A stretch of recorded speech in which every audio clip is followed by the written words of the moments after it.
आजकल के डिजिटल और एआई की दुनिया में एक प्रोडक्ट को आप पूरी दुनिया में बेच सकते हैं, तो फिर एक कंट्री में सिर्फ क्यों बेचें? इस लेक्चर में हम ये समझेंगे कि कैसे एक्सपोर्ट ओरिएंटेड एंटरप्रेन्योरशिप में हम एक प्रोडक्ट को मल्टीपल कंट्रीज में मल्टीपल लोगों को बेच सकते हैं। लेक्चर के जो ऑब्जेक्टिव्स हैं हमारे वो काफ़ी क्लियर हैं, सिंपल हैं।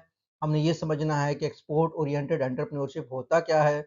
हम ये देखेंगे कि इंटरनेशनल मार्केट में एंट्री के कौन से मोड्स होते हैं, कैसे आप एंट्री ले सकते हैं और ग्लोबली कौन-कौन सी अपॉर्च्युनिटीज़ अवेलेबल है हमारे।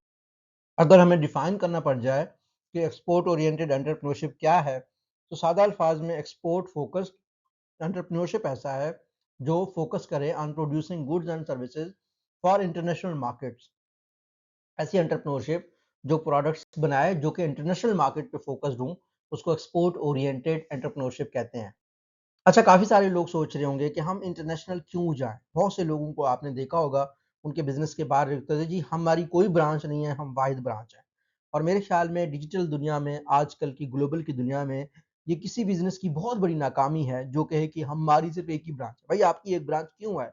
जब पिछले लेक्चर में हमने पढ़ा था कि फ्रेंचाइज़िंग, लाइसेंसिंग, ग्लोबल अलायंसेस के आपके पास ऑप्शंस हैं, तो आप ऐसा क्यों करेंगे? इंटरनेशनल जाना इसलिए ज़रूरी है कि आपकी मार्केट डाइवर्सिफ़ाई हो जाए। देखिए, मार्केट्स के जो इंटरेस्ट है ना, वो बदलते रहते हैं। दूसरा, आपकी रेवेन्यू बहुत हाई होता है। जैसे पाकिस्तान से मैं जानता हूँ, जे डॉट है, दुनिया के मुख्तलिफ ममालिक में अपने क्लोथ पाकिस्तानी ब्रांड्स को बेचता है, पाकिस्तानी कपड़ों को बेचता है, तो वहाँ पे उसको ज़्यादा प्रॉफ़िट मिलता है। तो इंटरनेशनली पाकिस्तानी कपड़ों को कहीं न कहीं पसंद किया जाता है या अगर आप देख लें बहुत से, मैं एक इंटरनेशनल यूनिवर्सिटी में था, तो वहाँ पे हमारे बहुत सारे कोलीग हमारे क्लोथ्स पसंद करते हैं। ख़ास तौर पर इंडिया, अफ़गानिस्तान, नाइजीरिया, उन कंट्रीज़ में पसंद की जाती हैं चीज़ें और कहीं न कहीं मलेशिया में भी बांग्लादेशियों की वज़ह से, पाकिस्तानियों की वज़ह से कुर्ता, शलवार कमीज़ का ट्रेंड बढ़ रहा है। तो मार्केट आपकी डाइवर्सिफ़ाई हो जाती है, आपकी प्रोडक्ट को एक नए अंदाज़ से देखा जाता है। दूसरी बेनिफिट ये है इंटरनेशनल जाने का कि आप हाई रेवेन्यू पोटेंशियल पे जाते हैं, जिसका भी अब मैंने ज़िक्र किया। तीसरा ये है कि आपको कॉम्पिटिटिव एडवांटेज होता है। वो ऐसी कंपनी जो सिर्फ़ एक कंट्री में ऑपरेट करती हो वर्सेस ऐसी कंपनी जो मल्टीपल कंट्रीज़ में ऑपरेट करती हो, उसमें आपने अपने कॉम्पिटिशन के ऊपर एक एज होता है कि मैं मल्टीपल जगहों पे अवेलेबल हूँ, आपकी ब्रांड रिकॉग्निशन अच्छी होती है, कस्टमर ट्रस्ट आपका बढ़ जाता है, तो इस वजह से आपने इंटरनेशनल जाना है। यहाँ ये ज़रूरी है कि हम हरगिज़ ये नहीं कह रहे कि जो डोमेस्टिक एंटरप्रेन्योरशिप है वो गलत चीज़ है, उसमें कोई बुराई नहीं है।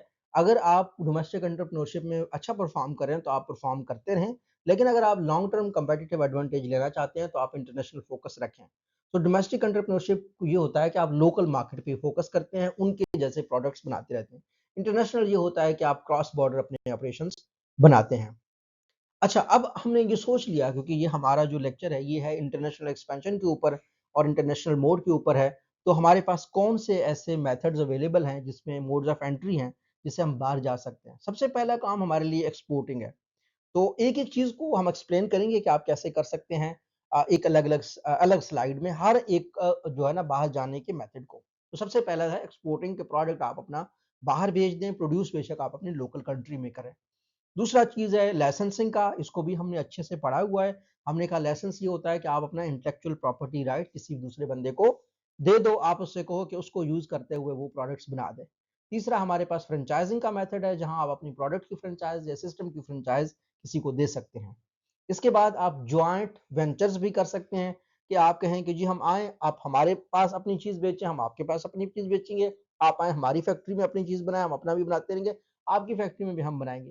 तो ऐसा हो सकता है कि कहीं न कहीं कंपनीज़ के इंटरेस्ट मैच करते हों, जैसे टेलीकम्युनिकेशन की जो कंपनीज़ हैं और मोबाइल फ़ोन की कंपनीज़ हैं, इनके आपस में जॉइंट वेंचर्स बनते हैं। जैसे बॉल और बैट की कंपनीज़ हैं, इनके आपस में जॉइंट वेंचर्स बनते हैं।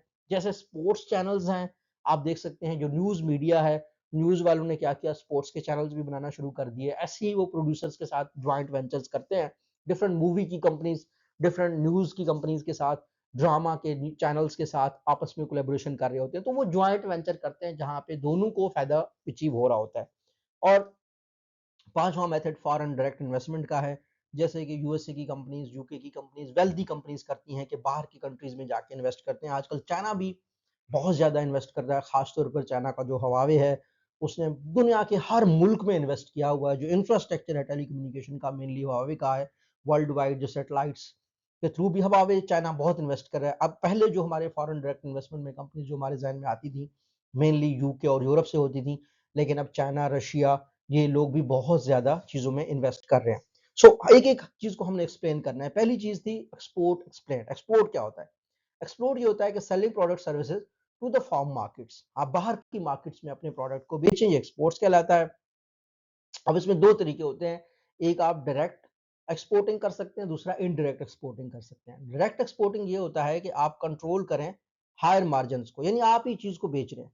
इनडायरेक्ट का क्या होता है कि आप अपनी प्रोडक्ट किसी को दे दें, आप कहें कि भाई आगे बेचना आपका काम है। इसमें क्या है, लेस रिस्क होता है और कहीं ना कहीं आप मिडिल मैन बीच में लाते हैं।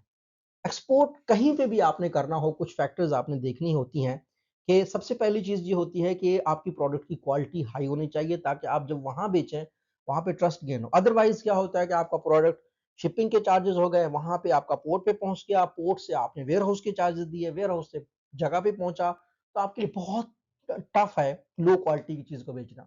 एक्सपोर्ट करना ही तब है जब आपकी क्वालिटी की चीज होनी चाहिए, प्रोडक्ट क्वालिटी अच्छी होनी चाहिए। जो मेरी जिंदगी का लाइसेंस है, मैं खुद मलेशियन पोर्ट पे काम करता रहा हूँ, इम्पोर्ट एक्सपोर्ट के काफ़ी कंपनीज को गाइड भी किया है, डायरेक्टली भी इन्वॉल्व रहा हूँ। प्रोडक्ट लो क्वालिटी की हमेशा मार खाती है। आप कहीं पे भी भेजेंगे, बेशक आप जितने भी लो प्राइस पे भेजेंगे, आपका इमेज ही खराब होता है, आपको नुकसान ही होता है। दूसरा, आपने प्राइसिंग देखनी है कि आपकी प्राइस कितनी है, यानी आपका प्रॉफिट मार्जिन सिर्फ नॉर्मली एक बंदा लोकली एक प्रोडक्ट बना रहा है, उसको अगर 10 रुपए के ऊपर 5 रुपए का प्रॉफिट हो रहा है, तो अगर वो यही सोचेगा कि जी मैं इसी प्राइसिंग के साथ बाहर जाऊंगा, तो वो बहुत बड़ी गलती कर रहा है। क्योंकि आपकी शिपिंग के चार्जेस हैं, जहां पे आप जाएंगे वहां वेयर हाउसिंग के चार्जेस हैं, डिस्ट्रीब्यूशन के चार्जेस हैं, रेगुलेटरी चीजों के लिए आपने रेडी होना है, तो प्राइस आपने सही करनी है। तीसरी, कंप्लायंस बहुत जरूरी है, वहां के रूल्स एंड रेगुलेशंस को। ऑब्वियसली हम यहाँ पे कोई प्रोडक्ट डिस्कस नहीं कर रहे, बट आप कोई भी प्रोडक्ट दे रहे हो, उसके ऑब्वियसली जिस कंट्री में आप लेके जा रहे हैं, वहाँ की कंप्लायंस आपके लिए बहुत जरूरी है। उस प्रोडक्ट के सर्टेन स्टैंडर्ड्स होते होंगे, उनकी कंप्लायंस बहुत जरूरी है। जैसे मैं आपको मिसाल देता हूँ, सैमसंग के बीच में फोन थे, उनका बैटरी फटना शुरू हो गया था, तो वर्ल्ड वाइड जहां जहां भेजे थे उनको वापस लेना पड़ गया, और उसकी वजह से इस ब्रांड को बहुत नुकसान हुआ है, जिसकी वजह से गूगल का पिक्सल थोड़ा मार्केट ले रहा है, ऐसे करके माइक्रोसॉफ्ट के फोन आ रहे हैं, आईफोन बहुत आगे निकल गया। तो अगर आप इंटरनेशनली कहीं पे भी जाते हैं, कंप्लायंस में अगर आपका एक्सपोर्ट में इशू है, तो वो बहुत बड़ा फैक्टर है। और आखिर में लॉजिस्टिक्स को भी आपने देखना है। लॉजिस्टिक्स, एक तो प्रैक्टिकली लॉजिस्टिक्स की कास्ट लॉजिस्टिक्स को देखना है, दूसरा हम एक बिजनेस में इन्वॉल्व थे, जो कि मेरा हैंड्स ऑन एक्सपीरियंस है। खास तौर पर जो ये फूड के प्रोडक्ट्स होते हैं, जब आप एक्सपोर्ट करते हैं, you have to be extra careful. हम एक बंदे से फूड की कुछ चीजें मंगवाते थे, तो अब उसमें एक एक मेथड होता है कि आप फूड को प्रिजर्व करने के लिए कंटेनर में डालने से पहले सर्टन केमिकल्स यूज करते हैं, ताकि वो वहां पे जाते जाते खराब ना हो जाए।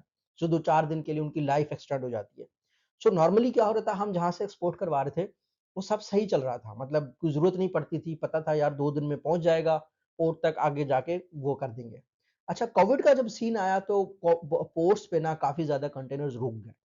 तो जहाँ पे बाकी जो रिस्पॉन्सिबल लोग थे, लॉजिस्टिक्स का जो ख्याल रखते थे, रूल्स को फॉलो करते थे, इस चीज के कतः नजर के भाई उस प्रोडक्ट का क्या होगा, वो टाइम पे पहुंचेगा नहीं पहुंचेगा, भाई एक स्टैंडर्ड बनाया गया है ना, एक चेकलिस्ट बनाया गया है कंप्लायंस का, तो आप उसको करें, लॉजिस्टिक्स में उसका ख्याल करें। उन्होंने ख्याल नहीं रखा, उन्होंने वैसे ही भेज दिया। तो हमने जब अपना कंटेनर उतारा, तो उसके सारे जो फ्रूट थे वो गले सड़े थे, बाकी सब लोगों के चीजें की बचत हो गई। तो एक्सपोर्ट रेडीनेस फैक्टर्स का आपने बहुत ख्याल रखना है, अगर आप किसी चीज को एक्सपोर्ट कर रहे हैं। आपने डंडी कहीं नहीं मारनी, लालच कहीं नहीं करनी। इंटरनेशनल मार्केट सेलेक्ट करते हुए आपने 4 चीजें देखनी है। सबसे पहली चीज तो मार्केट साइज देखनी है कि कितनी बड़ी मार्केट को आप कैप्चर कर रहे हैं। दूसरी चीज है डिमांड। डिमांड बहुत जरूरी चीज है, जो बिजनेस के लोग समझें। डिमांड डिजायर नहीं है, ठीक है ना, डिमांड किसी की नीड नहीं है।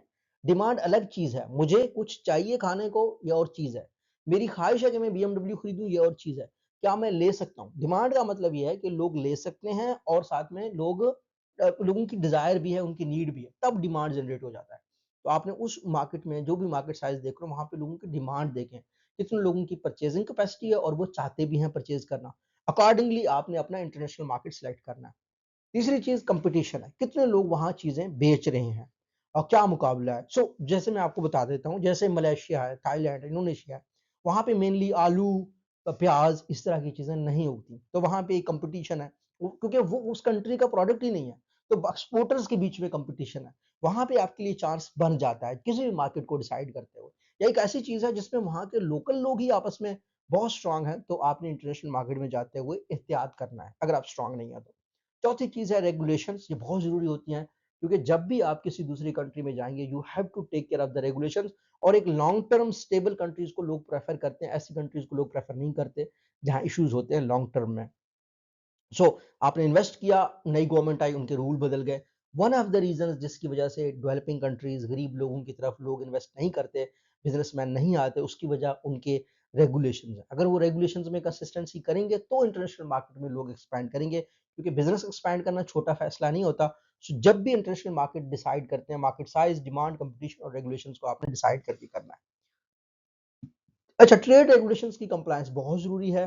कस्टम ड्यूटीज आपने हमेशा पे करनी है, आपने एक्सपोर्ट की डॉक्यूमेंट्स हमेशा मुकम्मल करने हैं जब भी आप एक्सपोर्ट में जा रहे हो।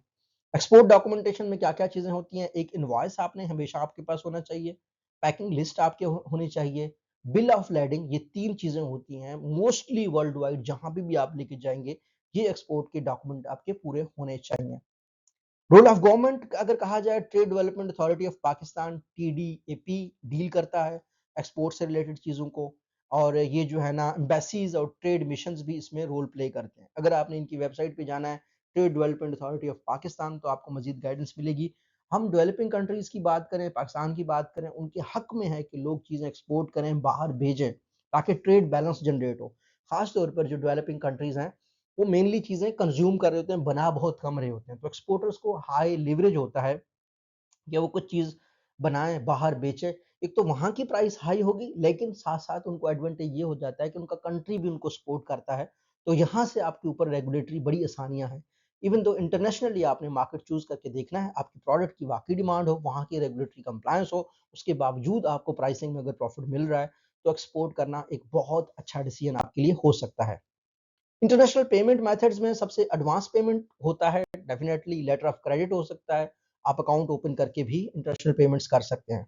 करेंसी फ्लक्चुएशंस एक बहुत बड़ा फैक्टर होता है जब भी आप एक्सपोर्ट में जाते हैं।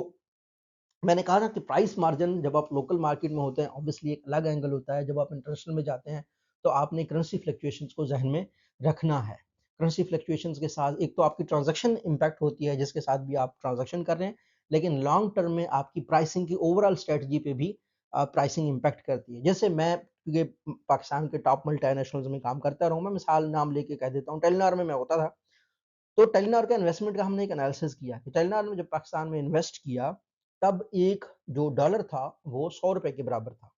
लेकिन टेलीनॉर जब मार्केट छोड़ के जाना चाह रहा था, ऑब्वियसली आखिर में छोड़ के गया पीडीसीएल के साथ, लेकिन बीच में वो एनालिसिस करते थे, वो कहते थे इवन तो हम प्रॉफिट में आए, लेकिन जब हम अपनी इन्वेस्टमेंट को देखते हैं, उसको करेंसी में कन्वर्ट कर देते हैं, तो मुसलसल लॉस में गए। यानी एक चीज जिसके लिए एक डॉलर 100 रुपए का था, तब आप मार्केट में एंटर हुए हैं, अब एक डॉलर जो है ना 280 रुपए का हो गया। आप रुपए में जितना भी प्रॉफिट कमाएंगे, जब आप उसको डॉलर्स में कन्वर्ट करेंगे, compare to the initial capital जो आपने इन्वेस्ट किया हुआ है, उसमें आपका आहिस्ता आहिस्ता लॉस होता जा रहा है। तो यही रीजन है कि जिन कंट्रीज की करेंसी स्टेबल नहीं होती, वहां लोग बड़ी इन्वेस्टमेंट्स नहीं करते। लॉन्ग रन में बेशक वो प्रॉफिट में हो, फिर भी करेंसी की डिवैल्यूएशन की वजह से उनको एक खास रिस्क रहता है। अच्छा, एक और इसके कल्चरल डिफरेंसेस का, बिजनेस कल्चर का काम करने का एक तरीका होता है पाकिस्तान में और बाहर का, और कम्युनिकेशन स्टाइल का बहुत फर्क पड़ता है। हमें, मेरे जाती तौर पर मेरा एक्सपीरियंस है मलेशिया में बिजनेस रजिस्टर करने का, तो वहां पे आपको एक लोकल बंदा अपने बोर्ड में चाहिए। अगर आप इंटरनेशनल बंदे रजिस्टर करते हैं तो फीस बहुत हाई होते हैं, और लोकल बंदों का सऊदीया में लोग करते हैं, मलेशिया में लोग करते हैं, ऑब्वियसली उनके नखरे आपको सहने पड़ते हैं। और अगर आप अमेरिका में किसी का कंपनी नाम पे रजिस्टर कर रहे हैं, तो वहां के भी आपने अपने उनके साथ कम्युनिकेशन सही करनी है। इंटरनेशनल बिजनेस के लिए डिजिटल टूल्स, आजकल लोग बहुत लकी हैं, डिफरेंट टूल्स आ गए हैं जो सपोर्ट करते हैं, ई कॉमर्स प्लेटफॉर्म्स हैं, ऑनलाइन मार्केट्स हैं। पाकिस्तान में एक्सपोर्ट की अपॉर्चुनिटीज टेक्सटाइल में है, आईटी में है, एग्रीकल्चर में है, बहुत से लोग कर रहे हैं।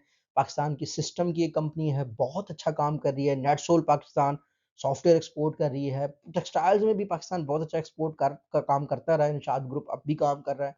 लेकिन कहीं न कहीं हम कह सकते हैं कि बांग्लादेश जो है ना इस चीज़ में बढ़ती लेके जा रहा है। इंटरनेशनल मार्केट्स में जब हम जाते हैं तो पाकिस्तान के ब्रांड्स को अब ढूँढना मुश्किल है, लेकिन अभी भी अपॉर्च्युनिटीज़ हैं।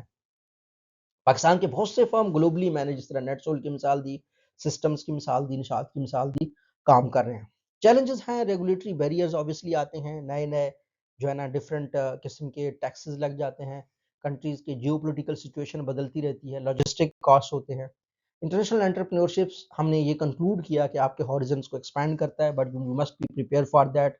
अगर आपको ये लेक्चर समझ आया है तो नीचे कमेंट सेक्शन में बताएं कि कौन सी इंटरनेशनल मार्केट आप टारगेट करेंगे अगर आप बिजनेस शुरू अभी कर रहे हैं, अगर करना चाहते हैं तो कौन से में जाना चाहते हैं। See you in the next lecture that is about innovation technology and AI in entrepreneurship. Thank you.